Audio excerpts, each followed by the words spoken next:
Вот кто, по вашему мнению, победит? Огромная армия с десятками воинов или одна самонаводящаяся установка на воробьиной тяге? Вот и я так думал. А в общем так и оказалось. Как проходит обычное сражение в ТАПС? Вы заходите на карту, смотрите на врага, придумываете тактику, строите своих воинов и сменяете их до момента победы. Одним словом, душно. Но что если добавить в игру простройку боевых отрядов щепотку хардкора и, к примеру, задаться целью пройти игру, используя одного бойца? Не правда ли звучит уже интереснее? Так вот, я задался целью пройти ТАПС одним юнитом и наконец-таки подвести черту, можно ли пройти игру одним бойцом. И начинается все во вступлении. Еще до начала челленджа я примерно понимал, что любые ближники в игре будут не так уж эффективны.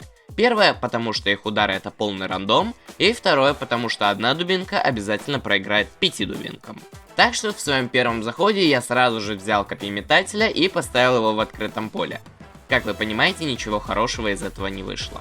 Второй трай, и вот уже мой копейщик стоит на дереве, и мне даже удается удачно вырубить одного из врагов, до момента, когда они спрятались под дерево, на котором я стоял. И в попытке выцелить их, я свалился.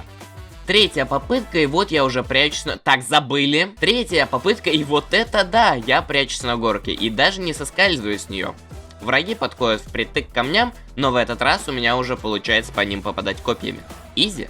Второй уровень, и против меня идут дальники, а это значит, что простое стояние выше них мало чем мне поможет. Так что я приготовился ловить копья лицом раз за разом. Но на четвертой попытке я нашел такой способ кидания копий, чтобы самому не подставляться. И благодаря тому, что рука с копьем отходит на расстояние от тела, я смог как бы из-за укрытия перестрелять врагов.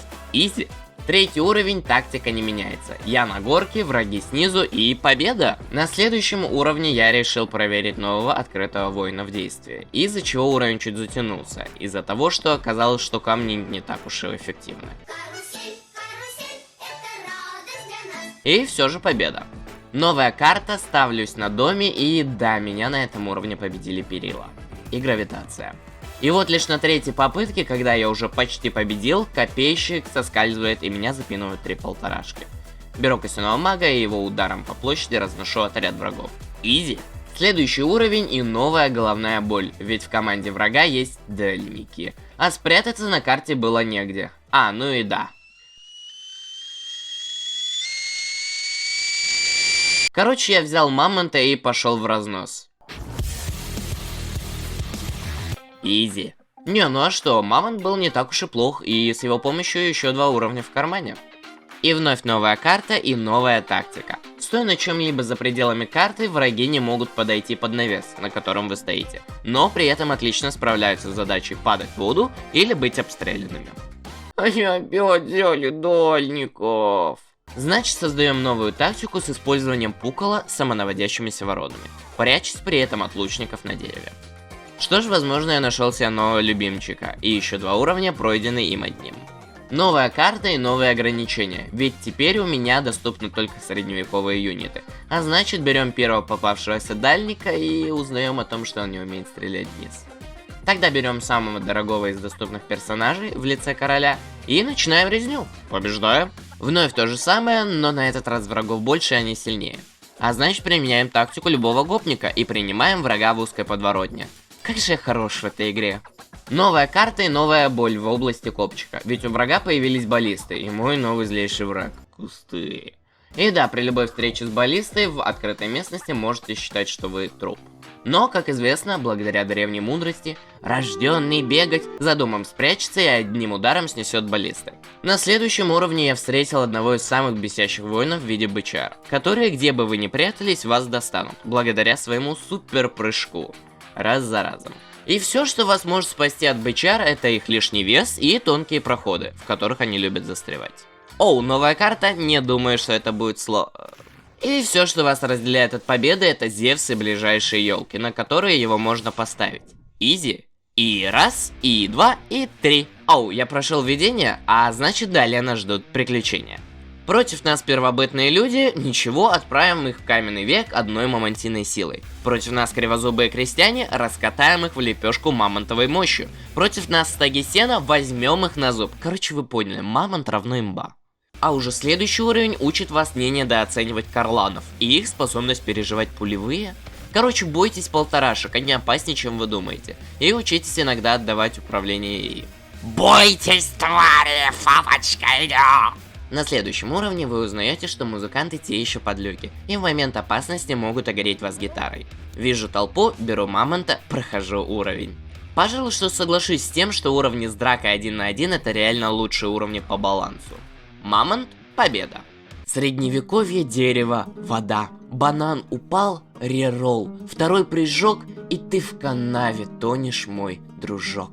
Толпа, мама... Что? Ладно, возвышенность, Зевс и... Пожалуй, что викинги занимают второе место в топе самых бесящих врагов. Но самонаводящиеся вороны это все еще имба. Но на следующем уровне я узнал главную слабость мамонтов. Газонокосильщики. Но пока в этой игре есть Зевс, любая проблема решает. Особенно если сражаются ближники с дальниками. Толпа, мамонт и что-то он все реже справляется. Толпа, Зевс, после нескольких неудачных попыток я открыл для себя факт того, что враги почти полностью уязвимы перед каменными кучами, которые они не могут перешагнуть. Пожалуй, что в какой-то момент игра все больше перестает быть симулятором баталий, и все больше походит на клейкер печенек, с разницей в том, что вместо печенек вы получаете погибели целых армий. В какой-то момент игры вы перестаете открывать что-то новое, вы становитесь на одни и те же деревья и берете одних и тех же юнитов. Хотя веселые моменты с дуэлями и разгоном протестующих на катапульте в игре имеются. На следующем уровне я открыл для себя еще одну новую стратегию. И еще одного из лучших юнитов в виде Хвачи, которая отлично разобралась с кучкой катапульт. Пустой уровень с пещеры? А, нет, не пустой. Давайте будем честны, со способностью Зевса стрелять разрядами молний, которые передаются змейкой, эта очередь из пещеры просто создана для него. Пожалуй, что карта Средневековья самая скучная из возможных, и действия на ней почти всегда одинаковые. Становимся на дерево и ждем.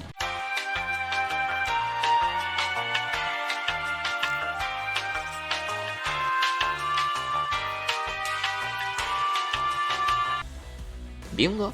Вот и встретились два любимчика. Что ж, заслуженная победа Зевса, я считаю. Я открыл для себя еще одну новую стратегию.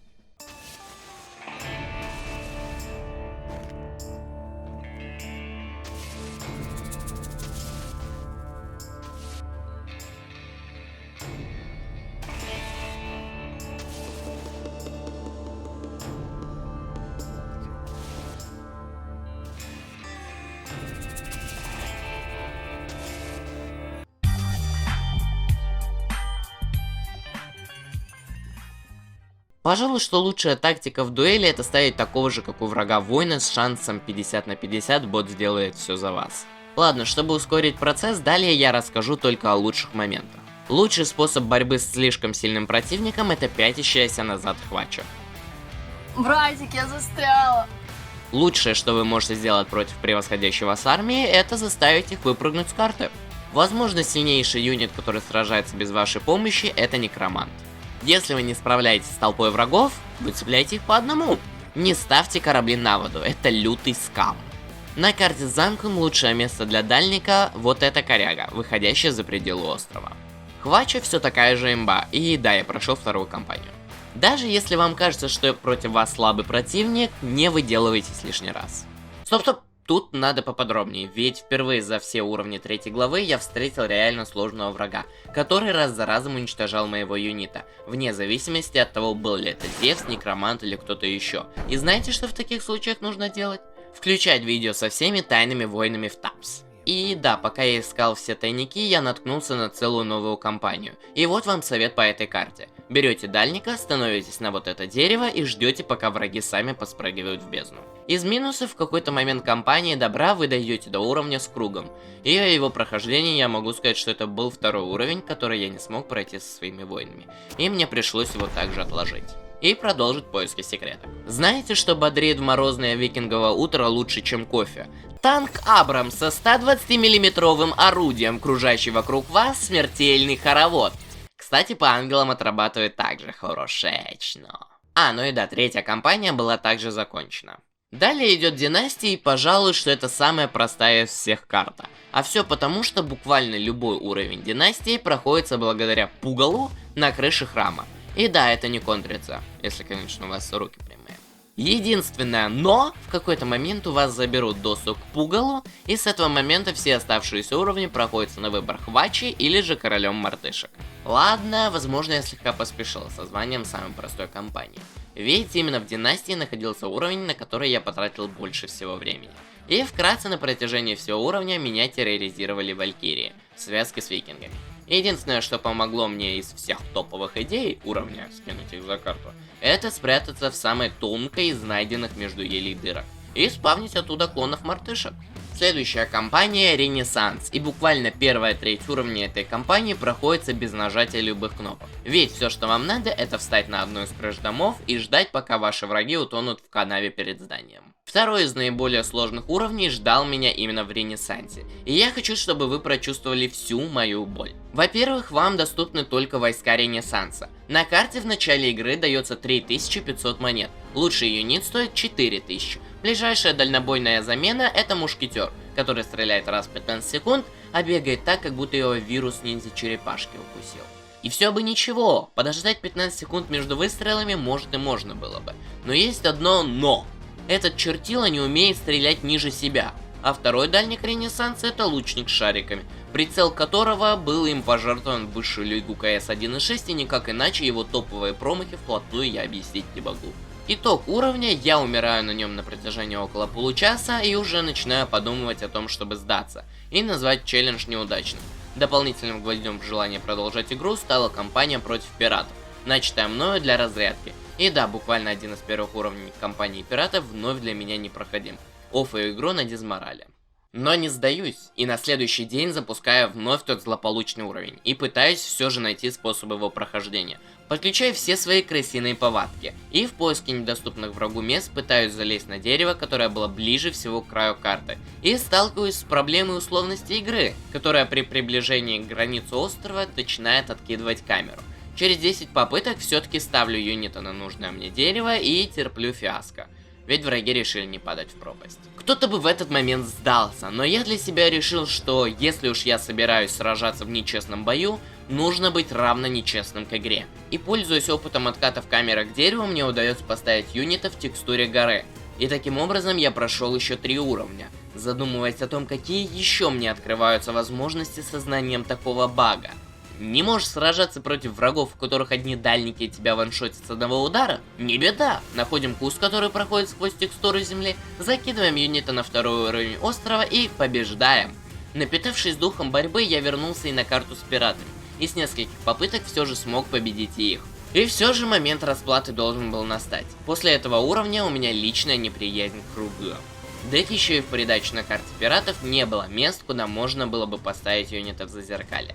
Последнее, что я обязан был сделать перед вердиктом о челлендже, это утереть нос первопроходцу данной идеи. И хотя я не дошел до этого уровня в кампании, потому что посчитал это бессмысленным, в ситуации, когда я уже знал, чем закончится челлендж, я все-таки решил напоследок провести идентичный кампании бой в песочнице. 8 гарпий против одного мушкетера.